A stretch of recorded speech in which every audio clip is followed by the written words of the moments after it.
Hi there, Girl Scout Juniors. This is Mrs. Lori, your virtual program coordinator, and I am outside here today, right here at the Virginia Skyline headquarters, and I'm really excited to bring you a 5-part badge series about geocaching, and we're going to be spending a lot of time outdoors and exploring a little bit more about geocaching, and I'm excited to explain a little bit more about that and help you get through this 5-step series. So included in this, we're going to learn a little bit more about geocaching. We're going to learn how to prepare and learn a little bit more about geography, how to locate and find different things on our adventure. I'm also going to show you how to make your own cache that you can leave behind on your adventure, or what some caches look like. And we're also going to do a little bit of exploring of geocaching on our own here outdoors. And finally, in step 5, I'm going to teach you a little bit more about travel bugs, what those are, and how to participate in that. So juniors, get excited.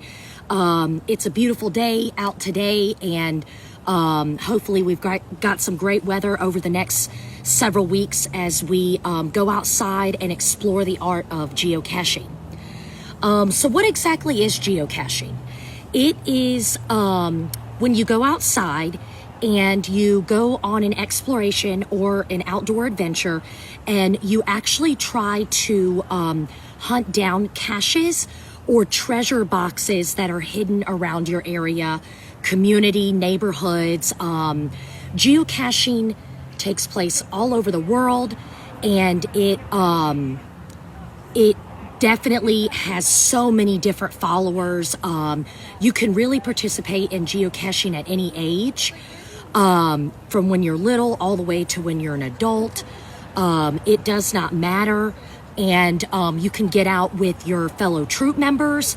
You can get outside with family members or friends, and it's just a really, really fun time getting to know your community, getting to know different cities and countries and places around the world.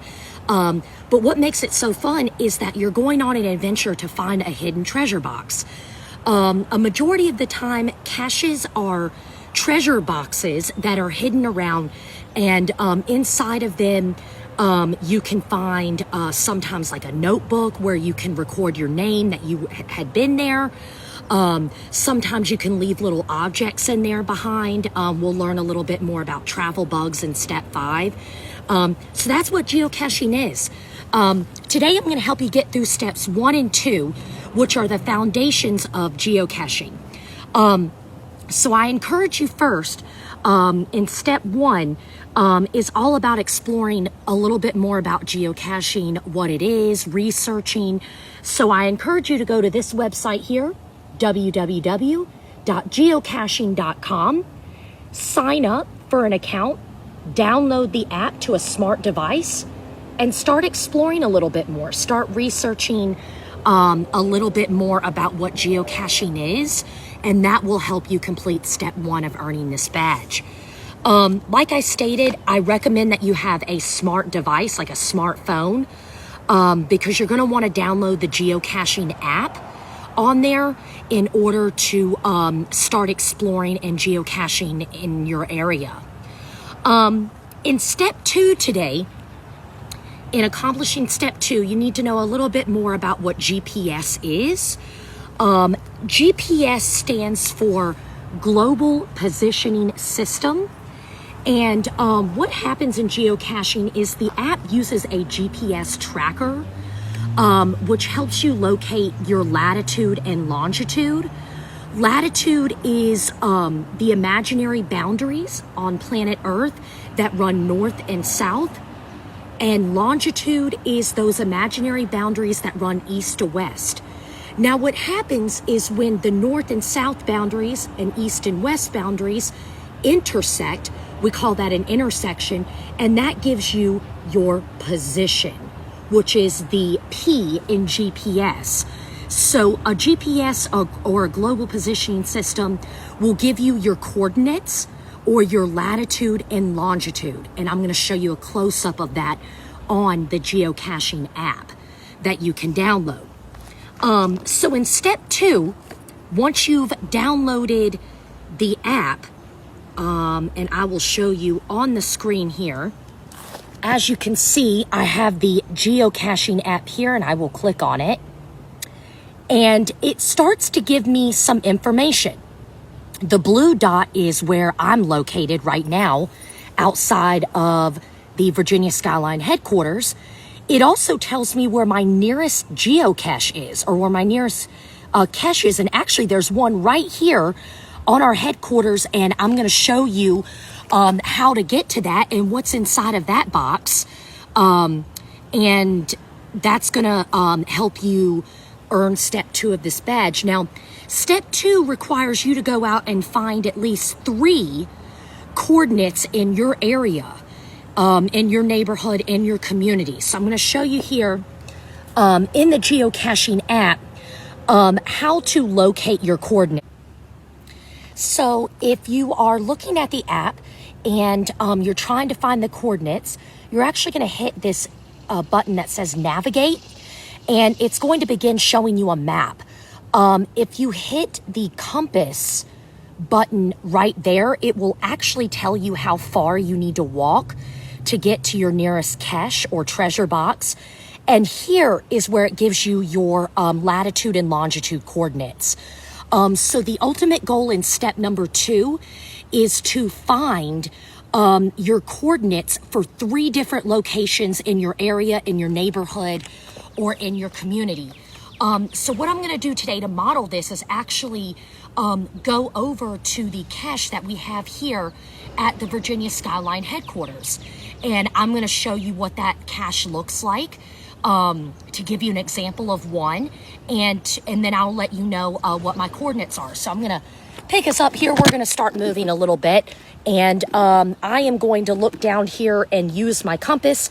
It's telling me that our 45th anniversary cache here at headquarters is located about 63 feet northwest of where I'm standing.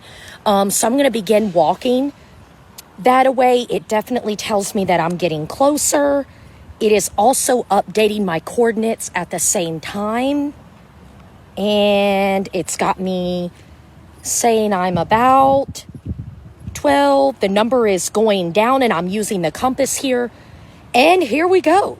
Here is the geocache at the headquarters here. Here is what the box looks like, which is really cool. Let me adjust here. And yeah, this is what our geocache box looks like right here.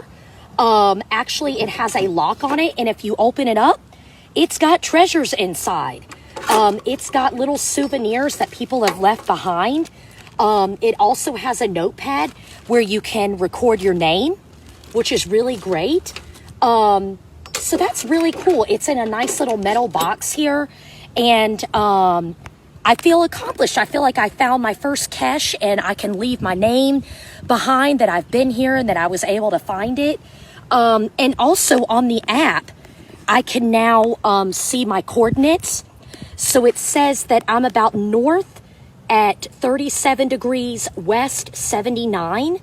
That is where I am located as far as my coordinates goes. 37 degrees north and 79 degrees west. And then what you can do is take the opportunity to maybe find 2 more points in your neighborhood. So for example, if I keep kind of walking around the headquarters where I'm located here, and let's say I'm going to go over here to this trash receptacle, and I would like to record my different coordinates. So now it's saying that I'm still at 37 degrees north, 79 degrees west, but definitely my compass has changed. It says that I'm located a little bit more to the west now than where I was at the cache that I helped us locate. So that's what you get to do now, Girl Scout Juniors, is go out on your own.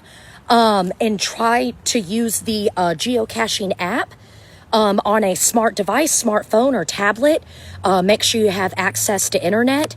And you can record maybe in a journal or on a notepad.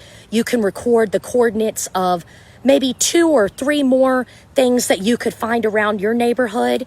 And later on, when we meet again, we're going to work on steps 3, 4, and 5 as we progress over the next couple of weeks.